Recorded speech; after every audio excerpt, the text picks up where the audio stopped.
Hello everyone, this is Jitendra and welcome to my YouTube channel commerce की दुनिया। So friends, आज after a long time we are here to discuss the topic of business statistics, calculation of mean deviation। सबसे पहले तो आप सभी को होली की बहुत बहुत शुभकामनाएं। आपका त्यौहार मंगलमय गुजरे। आप सभी होली के रंगों के साथ सभी के साथ सामंजस्य बढ़ाएं और एक विशेष आप सभी से गुजारिश अनुरोध कि इस होली में सोशल डिस्टेंसिंग का पालन करें और जो है अपनी होली को एक अच्छी होली, सेफ होली मनाने का प्रयास करें। आइए वीडियो को जो है यूज़फुल बनाने के लिए कंटेंट से रिलेटेड ही बात करें तो कैलकुलेशन ऑफ मीन डेविएशन में आज हम जान लेंगे कि मीन डेविएशन कैसे कैलकुलेट किया जाएगा। और इस वीडियो को यानी कि इस टॉपिक को हम दो पार्ट में यहाँ पर आपके साथ शेयर करेंगे। इम्पोर्टेंट टॉपिक है और एग्ज़ाम में ये टॉपिक ज़्यादातर आस्क किए जाते हैं, पूछे जाते हैं। इंडिविजुअल और डिस्क्रीट सीरीज़ में कैसे मीन डेविएशन निकालते हैं आज हम इस एग्ज़ाम्पल लेंगे एक, और एग्ज़ाम्पल से हम इसको क्लियर कर लेंगे। सबसे पहले मैं कुछ चीज़ें बता दूं आपको। मीन डेविएशन को एमडी यानी कि शॉर्ट में एमडी कह देते हैं और इसका जो है एक साइन है इस तरह का, ठीक है। यहाँ पर इसका फॉर्मूला जो इंडिविजुअल सीरीज़ में है, इंडिविजुअल सीरीज़ में इसका फॉर्मूला है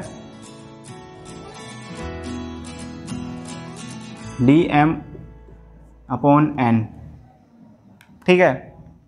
इंडिविजुअल सीरीज़ में है, या फिर आप निकाल सकते हैं dx/n। अब चक्कर क्या है, ये दो फार्मूले कैसे बन रहे हैं भाई, कंफ्यूज होने की बिल्कुल भी ज़रूरत नहीं है। हम हैं जब तक आपको कंफ्यूजन होने का कोई भी तरीका या कोई भी ज़रा सा भी पॉइंट नहीं छोड़ने वाले हैं। मीन डेविएशन को आप जब फाइंड करेंगे तो फाइंड करने के लिए आपको या तो मीन की ज़रूरत पड़ेगी या आपको चाहिए मीडियन। इन दोनों में से एक टर्म को आप फाइंड करें और उससे ही हम मीन डेविएशन फाइंड कर पाएंगे। या तो आप मीन निकाल लीजिए या फिर निकाल लीजिए आप मीडियन, जो भी आपके लिए इजी हो वो आप यूज़ कर सकते हैं। अगर किसी क्वेश्चन में क्लियरली दिया है कि आपको मीन डेविएशन निकालना है, वो भी मीन से ही निकालना है, तो आपको मीन से आपकी एक मजबूरी बन गई यहाँ पर कि आप मीन निकालेंगे। या फिर अगर क्वेश्चन में कुछ नहीं कहा है, केवल कहा है कि आप मीन डेविएशन फाइंड कीजिए, तब आप पर डिपेंड करता है कि आप उसको मीन से निकालते हैं या मीडियन से। किसी भी तरह से आप निकाल सकते हैं। इंडिविजुअल में अगर आप मीन से निकालते हैं तो dx/n, अगर मीडियन से निकालते हैं dm/n, ठीक है। बात करें डिस्क्रीट सीरीज़ की तो डिस्क्रीट सीरीज़ में आता है f × dm/n, md = f × dx/n। ये दो फॉर्मूले यहाँ पर आपको कोई सा भी एक यूज़ करके मीन डेविएशन फाइंड करना होगा। चलते हैं और टाइम बिल्कुल भी वेस्ट नहीं करेंगे आपका। आपको पता है कि होली का त्यौहार है और इस होली के त्यौहार में बहुत सारे काम अभी घर के भी लगे रहेंगे, लेकिन भाई पढ़ाई को भी जारी रखना है। एक अपडेट मैं आपको दे सकता हूँ अपनी तरफ से कि जो आपके एग्ज़ाम होंगे वो फोरकास्ट करें अगर आज, तो आपके एग्ज़ाम अप्रैल के 15 डेट के बाद ही कहीं पॉसिबल हैं। अभी आपके एग्ज़ाम्स का कोई भी, जहाँ तक भी उम्मीद है, कोई उम्मीद नहीं है कि अभी एग्ज़ाम होंगे आपके। मे भी आपके एग्ज़ाम मई में जाएं, अभी एग्ज़ाम होने की कोई संभावना है नहीं। तब आप प्रिपरेशन में लगे रहिए, अच्छी तरह से काम कीजिए बढ़िया करके। तो ये फॉर्मूले हो गए आपके। मैं आपको बोर्ड पर एक क्वेश्चन शेयर करने वाला हूँ और सबसे पहले तो आपको यही पता लगाना है कि ये कौन सी सीरीज़ है। बेसिकली वैसे तो मैंने यहाँ पे लिखा है इंडिविजुअल और डिस्क्रीट सीरीज़, लेकिन आपको पता भी लगाना है कि भाई एक्चुअल में सीरीज़ कौन सी है। कभी कभी हम कंफ्यूज हो जाते हैं, ठीक है। तो आपके लिए क्वेश्चन आ रहा है, बोर्ड पर मैं शेयर कर रहा हूँ, ठीक। यहाँ पर क्वेश्चन में क्या कहा गया है, figure relating to weights of 9 students of a class are given below. 9 student हैं, उनके वेट दिए गए हैं यहाँ पर, और हमें फाइंड करना है mean deviation from median and mean. दोनों से निकालना है भाई, क्योंकि स्टार्टिंग है इस टॉपिक की, तो हम भी मीडियन से भी निकाल के दिखाएंगे आपको और मीन से भी निकाल के दिखाएंगे। यहाँ पर जो वेट दिए हैं आप स्क्रीन पर देख सकते हैं। वेट है 47, 50, 58, 45, 53, 59, 47, 60 और 49। तो ये वेट्स हैं 9 स्टूडेंट्स के हैं। तो आपको पता होगा इंडिविजुअल सीरीज में एक ही तरह का डाटा दिया होता है, यहाँ पर वेट दिया गया है। सीरियल नंबर लगा देते हैं 1 2 3 4 5 6 7 8 9, 9 है ये वेट दिया है इनका। इंडिविजुअल सीरीज में है तो आप इनको असेंडिंग ऑर्डर में लिख दीजिए।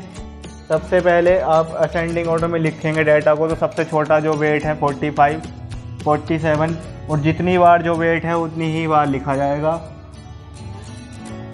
49, 50, 53, 58, 59 और 60, ये हो गए वेट्स।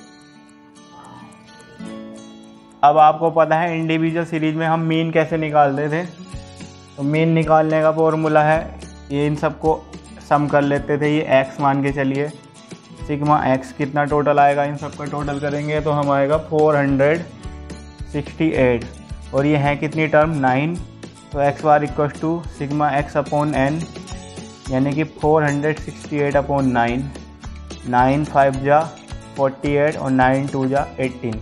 एक चीज़ और हमेशा ध्यान रखिए कि स्टैट्स या मैथ्स एक ऐसा सब्जेक्ट है जिसमें हर पिछला टॉपिक, हर पिछली इन्फॉर्मेशन अगले टॉपिक से इंटर रिलेट करती है। तो अगर आप पिछली कोई सी भी टर्म मिस करेंगे ना, तो आपके बस की बात नहीं है कि अगला जो मेथड है या अगला जो टॉपिक है उसको कवर कर पाएँ। इसलिए हर टॉपिक को सीरियसली लीजिए और हर टॉपिक को अच्छे से समझिए। ये बस एक एडवाइस है आप सभी के लिए, आप सब बड़े हैं, कोई छोटे नहीं हैं आप। अब अगला काम क्या है हमारा, हमें निकालना है dx बार। ये हमारा अगला टॉपिक है, मतलब ये हमारा टॉपिक होने वाला dx बार। हमारा क्या काम रहेगा, dx बार निकलेगा यहाँ पर x माइनस x बार से। इस x में से x बार को माइनस करना है, और यहाँ पर लगा रखा है ये मैंने मोड। और इस मोड की क्या इम्पोर्टेंस होती है, इस मोड से कोई भी वैल्यू जब बाहर आती है तो अगर वो निगेटिव है तो बाहर आने पर पॉजिटिव बन जाती है। आइए इसका भी हम चक्कर बताएंगे। तो x माइनस एक्स बार करना है, जैसे 45 माइनस एक्स बार कितना है हमारा 52। मैं एक टर्म करके दिखा रहा हूँ इस तरह से जिससे आपको समझ में आए। तो ये आएगा कितना -7, यहाँ पर मोड में आता -7। जब मोड से बाहर निकल के आएगी वैल्यू तो 7 हो जाएगी, ठीक है। अब 52 में से 47 माइनस करेंगे तो 5, सभी वैल्यू प्लस की आएंगी, यहाँ पर कोई माइनस की नहीं आएगी। 52 यहाँ पे 5, 49, 3, 2, 1, 6, 7, 8। यानी आपको ये ध्यान रखना है बड़ी टर्म में से छोटी टर्म सबट्रैक्ट कर लेनी है। अगर 52 बड़ा है तो बड़े में से सबट्रैक्ट कर लो, और इसमें जैसे 58 बड़ा था तो 58 में से 52 को सबट्रैक्ट कर लो। ये था dx बार, सिग्मा dx बार। तो देखिए अब हमें सबसे पहले क्या ऐड करना है, यहाँ पर ये सब ऐड कर लेनी है टर्म्स। सिग्मा dx बार को ऐड करते हैं, dx बार को ऐड करके जो भी आएगा वो आएगा हमारा f dx बार। 45 में से 52 सब्ट्रैक्ट करेंगे तो कितना आएगा 7, 5 5 3 2 1 6 7 8, 7 और 5 12, और 5 12 5 17 और 3 20 22 23 29 29 और 7 36 और 8 44। md equal to sigma dx bar upon n, यानी 44 अपॉन n का मतलब हो गया 9, और 9 से 44 को जब हम डिवाइड करेंगे तो कितना आएगा 4। मैं डिवाइड करके दिखा देता हूँ आपको। 44 डिवाइड बाई 9 9 4 जा 36, पॉइंट लगाएंगे 8, 9 8 जा 72, फिर 8, 9 8 जा 72, 4.88। ये तो आ गया मीन से, ये तो आया मीन से। अब हम निकालते हैं मीडियन से ही। मीडियन से हम फाइंड करेंगे इसको। हमें सबसे पहले मीडियन कैलकुलेट करनी पड़ेगी, और मीडियन का फॉर्मूला क्या है इंडिविजुअल सीरीज में? मीडियन का फॉर्मूला है if data is in odd form, odd number में दिया गया है डाटा, तो n+1/2 वैल्यू लगा देंगे यहाँ पर। ठीक है, n है 9+1/2 वैल्यू, यानी कि 10/2 वैल्यू, और ये आएगी 5th वैल्यू। और 5th वैल्यू क्या होगी हमारी? 50। ठीक है, अब हमारे क्या करना है, जैसे यहाँ पे करा है DM, हमें करना है DM। 50 को सब्ट्रैक्ट करते चले जाओ यहाँ से, तो 45 में से 50 क्या दो? 5 3 3 1 0 3 8 9 10। इन्हें ऐड कर लीजिए, 8 और 3 11 1 12 3 15 15 और 8 23 और 9 23 और 9 32 और 10 42। ये आ गया F सिग्मा DM। हम फॉर्मूला लगाएंगे MD = सिग्मा DM/N, और यहाँ पे लगेगा 42/N का फॉर्मूला। तो यहाँ पर आप डिवाइड करेंगे इसे 42, 9 4 जा 36, पॉइंट लगाया 0, 9 6 जा 54, 9 6 जा 54। एक चीज़ हमें इसका ध्यान रखनी है, मीन और मीडियन में जब हम मीन डेविएशन फाइंड करेंगे तो पॉइंटों में कुछ ना कुछ डिफरेंस आ ही जाएगा, इसलिए पॉइंटों में आने वाले डिफरेंस को इग्नोर करेंगे आप। ठीक है, तो ये था मीन डेविएशन इन इंडिविजुअल सीरीज। ठीक है, आई होप कि आपको समझ में आएगा, और अच्छा अभी समझ में आए तो बढ़िया ही है, क्योंकि अभी समझ में आ जाएगा तो आसानी रहेगी। तो थैंक यू, आराम से समझिएगा, इससे रिलेटेड क्वेश्चन करिएगा अपनी बुक में। बुक है कैलाश नाथ नागर, या कोई और भी बुक है आपकी तो उसमें करिएगा। 11th कॉमर्स के जो CBSE के बच्चे हैं वो भी इस टॉपिक को बड़े आराम से समझ सकते हैं। ठीक है, और वीडियो शेयर कीजिएगा, लाइक कीजिएगा, कमेंट सेक्शन में जाकर कमेंट भाई साहब ज़रूर कीजिएगा, कमेंट ज़रूरी है। आपके कमेंट के बिना तो समझ लीजिए वीडियो पूरी अधूरी है। ठीक है, तो thank you, happy Holi once again, enjoy your festival with कुछ प्रिकॉशंस के साथ, सोशल डिस्टेंसिंग के साथ, और प्यार वाली होली खेलिएगा। Thank you.